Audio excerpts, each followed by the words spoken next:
Қайырлы күн достар, сіздермен пайдаларына каналы. Бүгін сіздерге WhatsApp телефондағы біздің ECP кілттерімізді қалай папкаға сақтап қоюға болады, соны көрсетемін. Бұл тек iPhone телефондарында іске асырылады.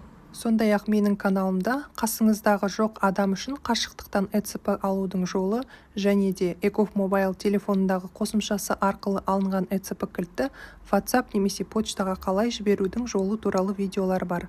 Қосымша осы видеоның астында ссылкасын қалдырамын.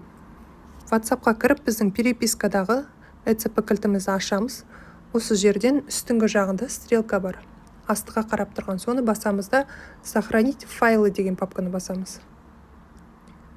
Осы жерден өзіңіз қай жерге сақтағыңыз келеді, соны тауып аласыз. Назад деп артқа шығуға да болады.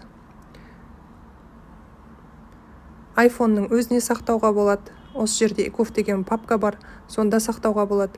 Немесе загрузкиға сақтауға болады. Өзіңіз қай жерге сақтайсыз, соған байланысты. Мен EcoMobile'дың ішіне сақтаймын. Сохранить деген батырманы басамыз. Сақтау барысында, егер сізде бұрыннан бері ECP кілті отырған болса, оны заменить деп ауыстыруға болады, немесе екеуін де қалдыруға болады, оставить оба деп. Осылайша сақтап аламыз. Сақталған ECP-мізді файлы деген жерден тексере аламыз. Осы жерге кіргенде ghost деп файлымыз сақталып тұр, EcoMobile деген папканың ішінде. Егер ақпарат пайдалы болса, мен қуаныштымын. Арнаға міндетті түрде тіркеліп қойыңыздар. Назарларыңызға көп рахмет.